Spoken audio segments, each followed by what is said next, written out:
Kapag tayo nag-iimbestiga ng walang direksyon, hindi po pinahintulutan ng batas. Tandaan po ninyo, ang Senado o ang Kongreso ay hindi piskalya, lalong hindi korte. Kami po'y gumawa ng batas.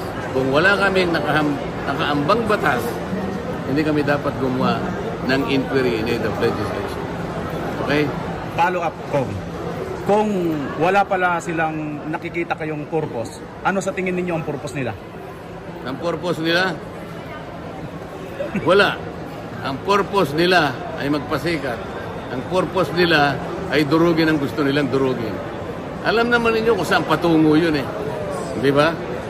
Hindi naman kinakailangan banggitin pa natin yung pangalan ng tao o mga taong gusto nilang hiyain o yun ang subject matter ng lang inquiry. Hindi ba? 4 na komite na ginawa sa iisang komite. Hindi pa nangyari yun sa buong panahon ng aking pananatili sa Kongres sa mahabang panahon. Ngayon lang nangyari. Ngayon lang nangyari sapagkat meron silang gustong i-prosecute na isang tao. Akala nila yung pagharap ng Vice President ay investigasyon. Nakalimutan nila. Budget briefing lang yun. Hindi naman na ibig sabihin kung susundan namin yung tradisyon, hindi naman ang ibig sabihin ay pinagtatakpan natin kung ano man ang anomalya. Kahit anong opisina ng gobyerno na nakasulat sa ating sa Ligat Batas, hindi makakaiiwas doon sa accountability. Lahat ng opisina, lahat ng naglilingkod sa pamahalaan, accountable tayong lahat. Walang iiwas doon, walang exempted doon. So iba po yung nagpipresent ka lang ng budget. Iba naman yung susuriin yung pagkakagasta ng budget. Eh ang gusto nila, sila yung susuri. Ang gusto nila, COA na lang sila. Eh ang sinabi ko, di mag-resign na lang kayo as members of the House of Representatives, mag-apply kayong lahat sa COA. Para sa ganun, tama yung ginagawa nyo. Huwag nyo uunahan ng COA. Di ba? Doon kami nagkakaaway-away. Ngayon, kung hindi nila makita yung katwiran, wala na akong magagawa. Tinanggal nila lahat ako sa komite. Okay lang sa akin yun. Kahit ano pang gawin nila, wala akong problema doon. Basta tilalaban ko kung inalalaman kong tama. Yun ang prinsipyo ko eh. Wala akong alam na ibang prinsipyo, kundi yung tama at saka yung matuwid. Nabanggit nyo po yung pagtanggal sa inyo sa lahat ng komite ninyo. Ano po ang inyong nakikitang dahilan bakit po nila tinanggal kayo? O dahil hindi nila mapangatwiranan yung sinasabi ko. Ayaw nila na tinuturuan ko sila. Ayaw nila na pinaalalahanan ko sila. Sapagkat tama yung sinasabi ko. Wala silang mas matibay na argumento sa sinasabi ko. Palagi ko napapahiya sila. At pagkatapos, ang gusto nila siguro ay magmina sila ng ebidensya laban sa ating pangalawang Pangulo na alam ko naman walang basihan, walang katwiran at nakabase lahat sa illegal na pamamaraan. Sabi ko sa kanila, bahala kayo sa buhay nyo kung gusto nyo magmina ng ebidensya ng walang basihan. At gagamitin nyo siguro kung nag-iisip kayo ng impeachment, nasa sa inyo yun. Kaya nila akong tinanggal para sa ganun siguro kung magpapalit sila ng impeachment ay hindi na ako siguro makakapagdepensa. Yun ang akala nila. Nagkakamali sila. Habang nandun ako, ilalaban ko yung tama. Gusto nila, tanggalin nila ako sa House of Representatives. Pero mahirapan sila. Kung regarding naman dun sa di ba, ang gusto nyong mangyari pag naging senador kayo, yung function ng Oversight Committee. Kasi kulang yung 8 minutes nyo nung magpapaliwanag eh. Ano ba yung kahalagaan ng oversight? Yung oversight kasi, kinakailangan, suriin mo, tingnan mo kung yung pagpapatupad ng mga batas na ginawa namin ay nangyayari. Anong saysay, anong halaga ng batas na ginawa mo? Ang tagal kaya ng paggawa ng batas? Ang gastos kaya ng paggawa ng batas? Pagka nagawa mo, bigla mo na lang ilalagay sa cabinet, di mo gagamitin? Saan ka naman nakakita? Ikaw, bibili ka ng sapatos, ng damit. Hindi mo gagamitin, lalagay mo lang sa cabinet. E di nabulok yun. Sayang naman yun. O paano yung layunin ng batas na yun? Di ba para sa tao yun? Walang gustong gumawa nun. Ang gusto nila puro ngawa. Puro salita. Kamukha ngayon ng mga kilala ninyo. Puro salita. Ano ang maaasahan namin sa isang Congressman Marcolita patungkol nga po dito sa mga napupunan ninyo ngayon sa Kongreso at dito naman pagdating niyo sa Senado? Ang maasahan po ninyo ay isang tapat, malinis, at walang pagkukunwaring paglilingkod. Itatama po natin yung mali, ilalabas natin yung mali, mangyari na yung mangyari. Pag napunta ako doon, ituturo natin sa kanila kung paano ang pagiging senador. Makikita nyo kung ano talagang gawain ng isang senador. Bahala sila sa buhay nila kung kukopyahin nila ako. Pag kinopya nila ako, makikinabang ang taong bayan. Pag hindi nila ako kinopya, mapapaya silang lahat. At bahala na kayo kung anong gagawin nyo sa kanila. Last na lang na tanong kong, pakipaliwanag sa amin kung ano ba talaga ang ibig sabihin. Kasi po, ang nangyayari, lagi pong marami po ang mga committee na nag-iimbestiga. At sinasabi ito daw po ay in aid of legislation. Ano po ba ang ibig sabihin pagka ganito? Bakit po wala pong nabubuong batas?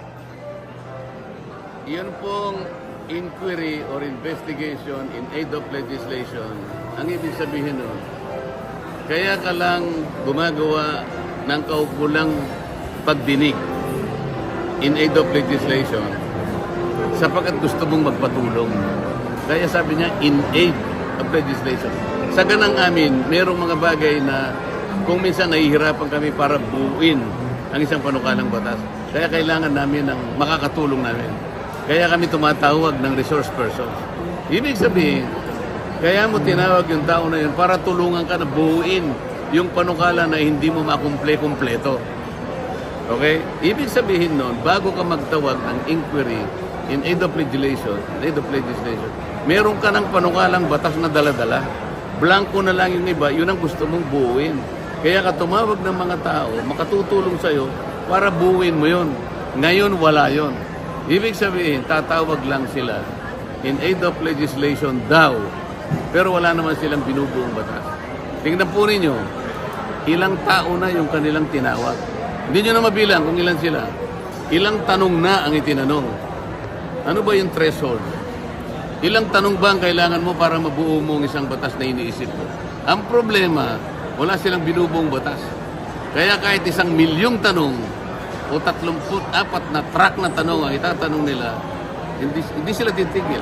Walang direksyon dahil walang legislative purpose. Walang limit. Ang ibig lang sabihin niyan, hindi sila nag-iimbestiga in aid of legislation, but they are investigating in aid of prosecution. Isang bagay na mali at hindi pinapayagan ng ating saligang batas. Sabi ng ating Korte Suprema, ang Senado, ang Kongreso ay hindi binuo para mag-imbestiga ng krimen. Hindi kayo piskal, sabi niya, hindi kayo korte. Kaya ang sabi, magtatawag lang kayo in aid of legislation. Yun ang limitasyon nun. Tanongin mo sila, sa dami ng mga taong, sa dami ng taong tinawag nyo na humarap sa inyo, ilan na po ang naisip nyo na legislation? Ang sasagot nila sa inyo, wala. Nasasayang ang Sagot ko pondo. ba? O kaya nga hindi ako sumasama sa Quadcom. Yung palang Bakit hindi dahilan. ba ako sa Quadcom? Bawal daw po kasi yung may isip doon, Kong eh. Hindi yun. Ano yun, Kong? Ayaw kong pumunta ron dahil wala sa hulog yung Quadcom. Nako. Walang legislative purpose. Sasama ako doon kung merong legislative purpose. Titingnan ko, ano ba yung ginawa na ninyo? Asan ang mga blanco na dapat punan? Kailangan i-fill up mo lang, di ba? Halimbawa, 10 yung provision ng panukalang batas. Yung 2 doon, nahihirapan ka. Kaya ka tumawag ng taong tutulong sa'yo. Pagkatapos na tumawag ka ng taong tutulong sa'yo, bakit mo hinihiya yung mga taong tutulong sa'yo? Kapag hindi niya masagot o ayaw yung sagutin, ikukulong mo. Tama ba yun? Hindi tama yun, sabi ng mga desisyon ng Korte Suprema. Kinakailangan meron kang legislative purpose at ang pangalawang standard, there should be the rule on pertinency. Ibig sabihin, kung yung tanong mo hindi naman pertinent sa ginagawa mo, wala kang karapatang magtanong ng gano'n. Sana maintindihan ninyo. Medyo technical, ngunit sa abot ng aking makakaya, gusto kong ipaliwanag sa inyo para kayo mismo ay maging daan, may paliwanag nyo sa mga tao na kung minsan na nami-mislead. Akala nila ganun na ganun. Hindi po. Kapag ka tayo nag-iimbestiga ng walang direksyon, hindi po pinahintulutan ng batas. Tandaan po ninyo, ang Senado o ang Kongreso ay hindi piskalya, lalong hindi korte. Kami po'y gumawa ng batas. Kung wala kaming nakaambang batas, hindi kami dapat gumawa ng inquiry in aid of legislation. Okay? Follow up, Kung wala pala silang nakikita kayong purpose, ano sa tingin ninyo ang purpose nila? Ang purpose nila, wala. Ang purpose nila ay magpasikat. Ang purpose nila ay durugin ang gusto nilang durugin. Alam naman ninyo kung saan patungo yun eh. Di ba? Hindi naman kinakailangan banggitin pa natin yung pangalan ng tao o mga taong gusto nilang hiyain o yun ang subject matter ng lang inquiry. Hindi ba? 4 na komite na ginawa sa iisang komite. Hindi pa nangyari yun sa buong panahon ng aking pananatili sa Kongres sa mahabang panahon. Ngayon lang nangyari sapagkat meron silang gustong i-prosecute na isang tao. At kilala na ninyo kung sino yon. Kaya ayaw ko sumama sa isang pagdinig na walang kakwenta-kwenta. Oh, malinaw. Malinaw. Thank you. Last minute, yun ang mga kababayan.